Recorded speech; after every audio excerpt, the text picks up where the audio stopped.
Why, hello, good morning, everyone. Good afternoon, good evening. Paul Trani here. Going to dive into today's creative challenge in Photoshop, of course. And I'm just so happy to be here. So, hello, Stony, Ted, Afrosia, Tim, Clarissa, everyone. Hello, good to see you. And anyone else who's maybe not on Behance, want to say hello to you as well.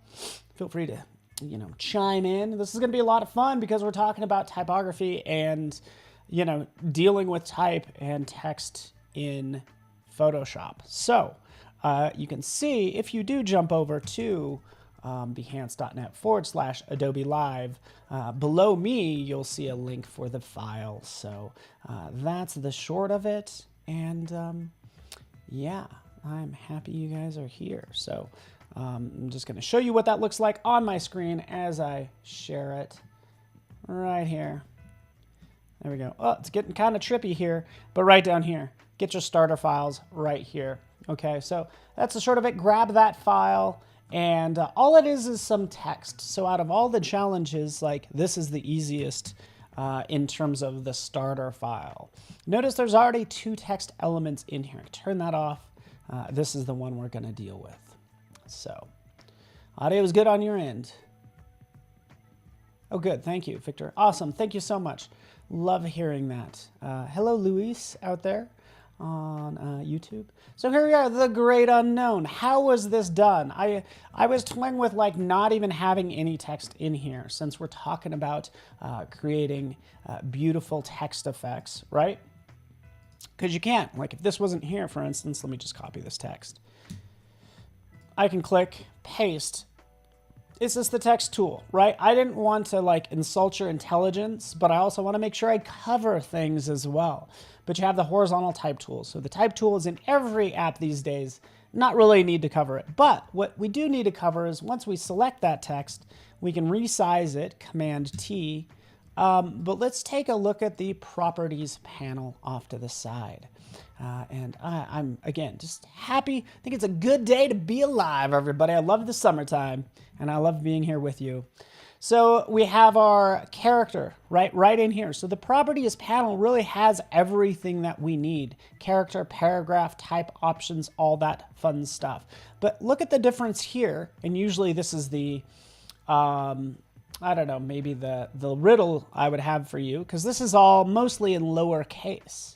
Why is that? Well, we'll go off to the side and we'll see right down here under type options, it's because it's set to all caps. So you could always turn that off. Like, oh, that's what it looks like. So no need to type in all caps. We could have fun with this font as well if we want to. I'm just going to go ahead and duplicate this layer. We could drop in different text, as you can see right here, some that I have favorited, all that good stuff. I encourage you to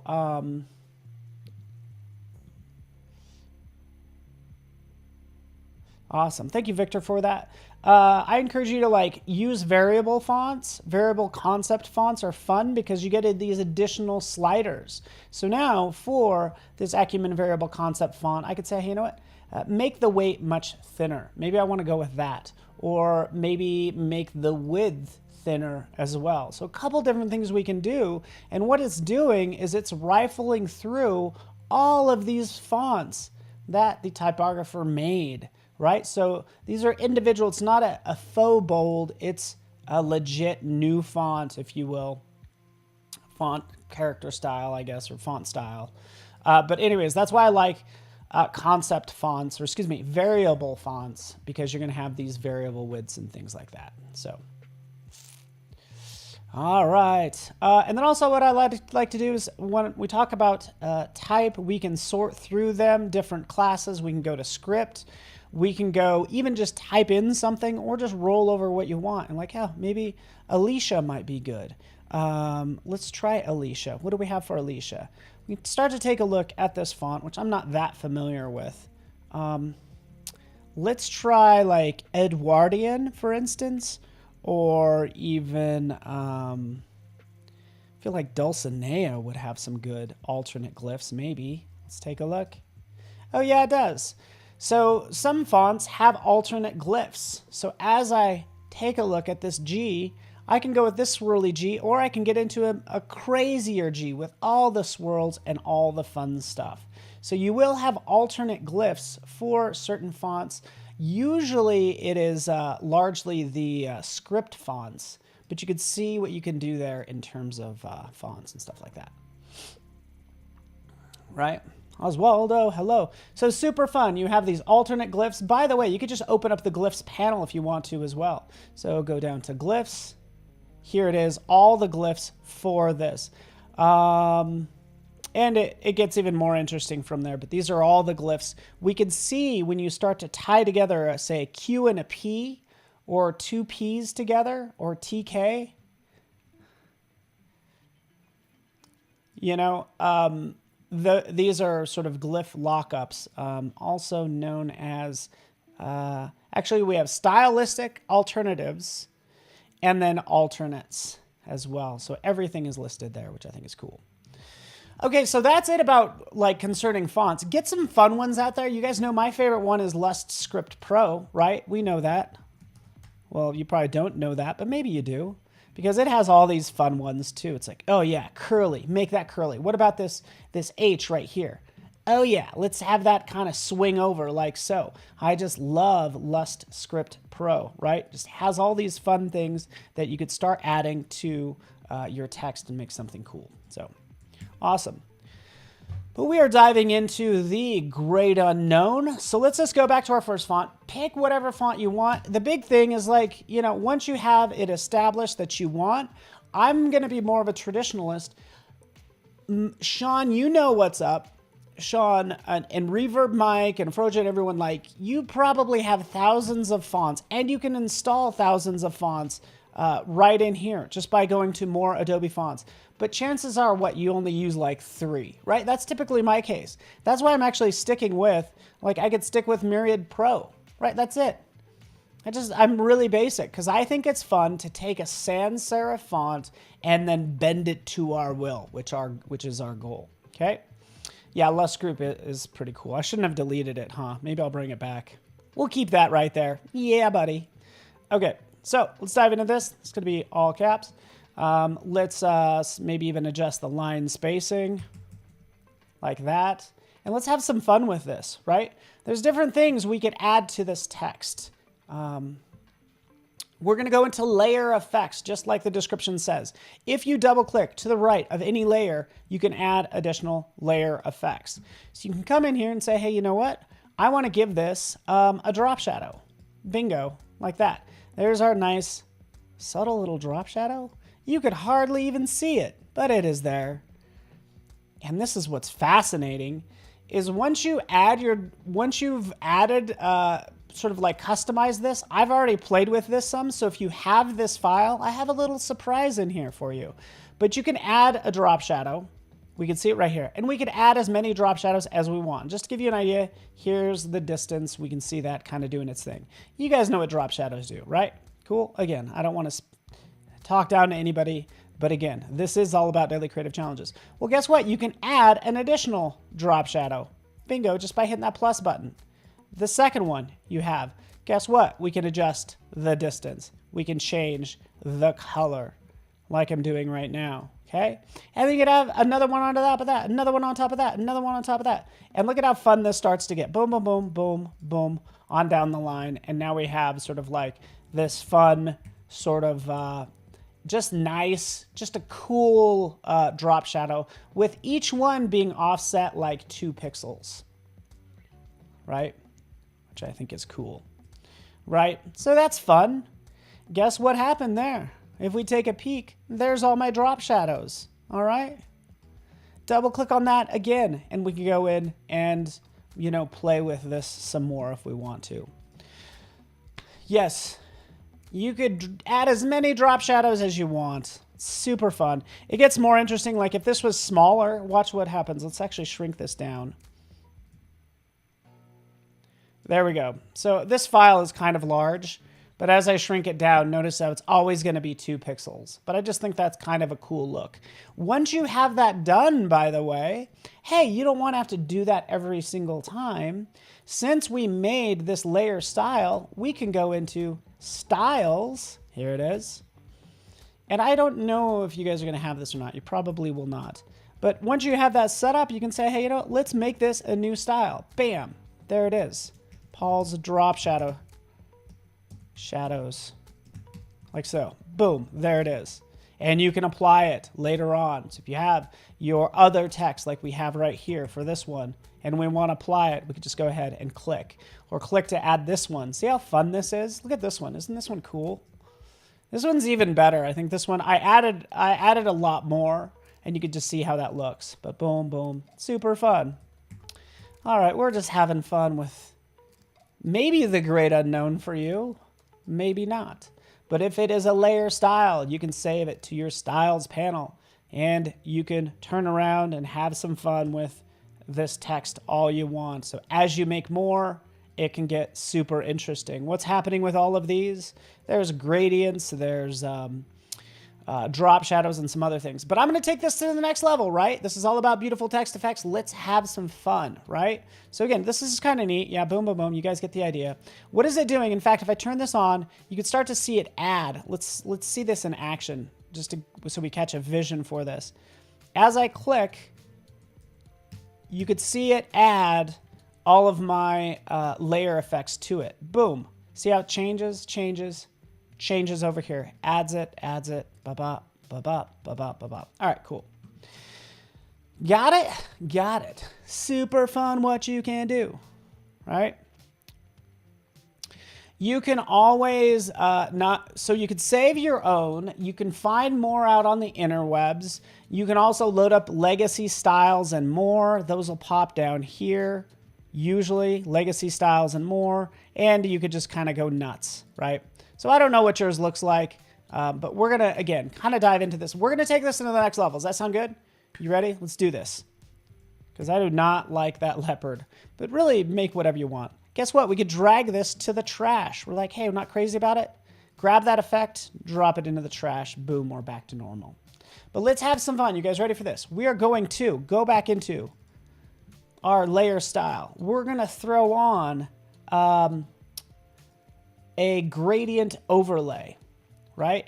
And let's just change this back just so you know this is just a black to white gradient. That's typically going to be your default, right? Like that. Something like this, okay? We could change the angle, all that fun stuff. I'm actually going to change this from linear to reflected. And what I'm going to do is I'm going to add a bunch of grays to this text, and then we're going to add an adjustment layer to it. It's going to be awesome. So there's my gradient overlay. We'll go into bevel and emboss. We'll add a little bevel and emboss. Let's actually reset this back to the default. This is what the default's like, right? We can see that depth, all that fun stuff, right? We can see the size, right? But I want to add as many variances of gray in here as possible. So I can go into the gloss contour and maybe try that. That might change it a little bit. Yeah, not too much. That's okay. The third one I'm going to add is satin. Turning on satin, and let's just restore to default. Doesn't look like it adds much, but if you go into the contour for satin and just play with these, click around. Oh, these are the varying levels of grays that I want. So it's going to get really cool here in a second. Okay, so we'll add just some fun, a fun hill in the contour section. We'll go back to the gradient overlay. Maybe we'll scale it up a touch. I want something like this. So that's all we're doing. Love me some satin. I love the satin as well. Okay, so this is where it gets cool, guys. You guys ready for this? And it gets a little tricky, but check this out. We are going to add an adjustment layer. Right down here. Whoop, ba-doop.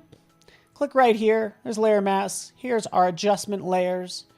We can add our solid colors, our gradients, brightness and contrast, do all this fun stuff like we added yesterday. But I want to get into, I don't know, gradient map. Okay, so we've already used a gradient, but let's hit in gradient map. Let's turn this on. What happens? Opens up this properties panel. And what this is saying is it's going to change all of the blacks to white and the whites to black. In fact, I could reverse it. But this is what it does. It remaps everything in there. And this is the adjustment layer that it adds. So we'll turn that on and off, bump, bump, bump. Not that interesting. You're like, that's kind of cool, whatever. We'll go into our gradients in our properties panel and we'll change this to something else. So we'll go in through here and we'll click and you can see it's remapping all the blacks and whites to this new gradient map or gradient that I'm selecting, like this one. I like this one, so that's what I'm picking. And how is everybody doing? Right, good. So I'm gonna select this one, bam. Let's go colorful. Why not? Pick any gradient you want. Also, same with styles. You can append default gradients. You can append, anytime you see this little gear, it's like, hey, you know what? You can add default gradients or sometimes legacy gradients or legacy styles or legacy swatches or legacy shapes, right? But that's what we're going for, is we're remapping all of this. And look what it does to the grays. Like, let's turn this off. Boring, and now it's awesome. At least it's getting there. Okay, you ready for this?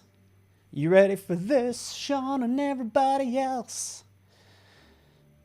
This is something that I'm glad everybody's here for. Okay, I'll even bring myself up like full screen just so I can make a point. All right, I've made my point. Let's dive into this. In here, what happens if I just want to turn the text into this multicolor array of awesomeness, right? What you might say is like, yeah, I will turn this into a clipping mask. And clipping masks are cool, because if I create a clipping mask, it's going to go ahead and clip the contents of this layer that I'm on to the layer beneath it. So let's create a clipping mask. And you'll do that. You'll go, pop, and they're like, oh, it disappears. And this is the only snafu, if you will, that I'd say you have to watch out for. These layer effects will override any clipping masks. That's what's happening. So we'll turn that off. And you can see it actually is remapping the colors. It's just remapping the whites to the blues. But that's what's going on there. So how do you get around this? This is the question I would ask you. Like, how do you get around this so you can add that gradient map to this layer? Well, the way you get around that is by adding a layer group, aka a folder. Bingo. Here's our folder.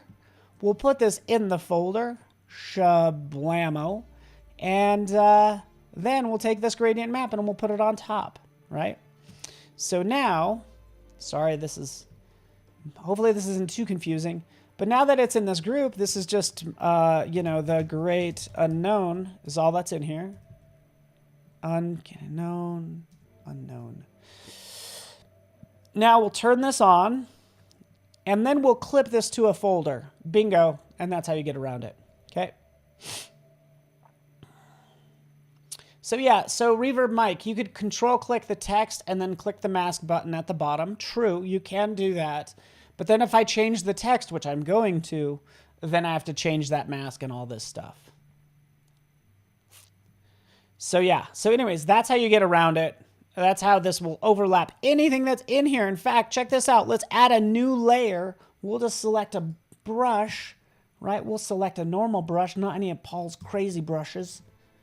And now we'll paint, and you can see that it's obviously applying that. Let's paint right in here. Look at that. Right? So what's happening here? Is this making sense? Or are we losing our minds? Let's fill this.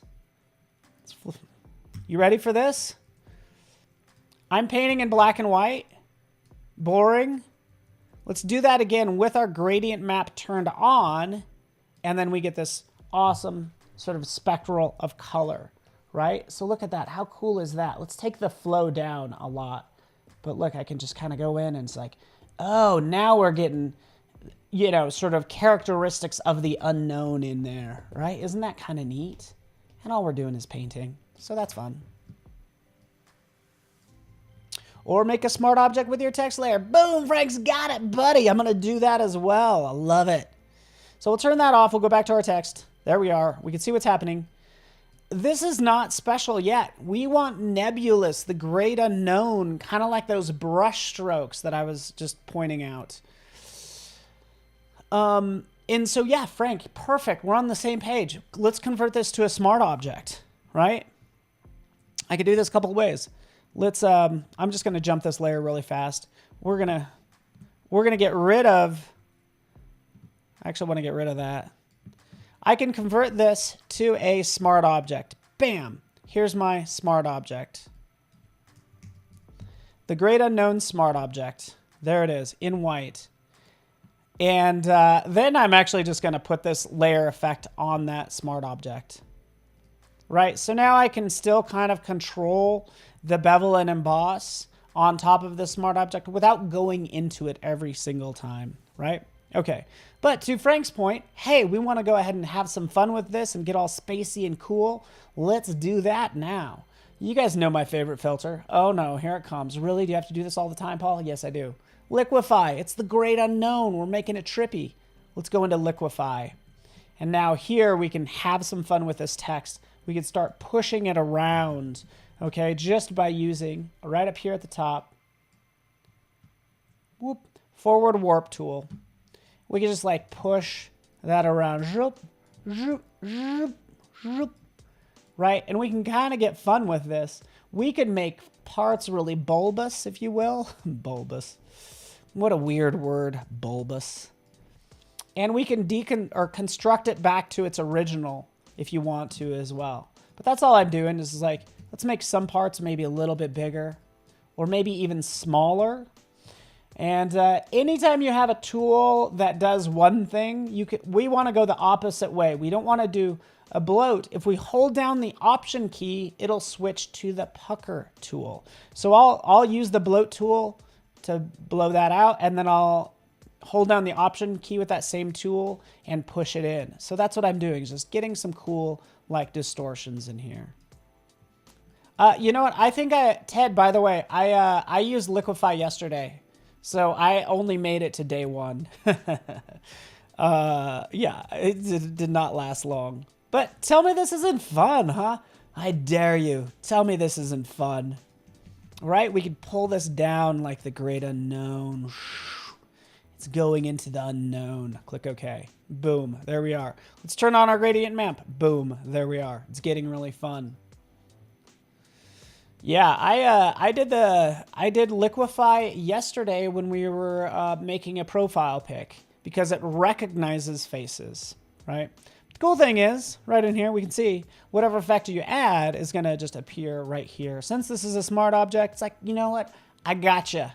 I'm not going to jack with the text. I'm just going to put a layer on top and make it extra special for you. Oh, yeah, that's right, Ted. You were right. I did, but I deleted the smile, so it didn't really count the adjustment in the eye. So let's do some more fun stuff with this. Let's go into blur gallery, right?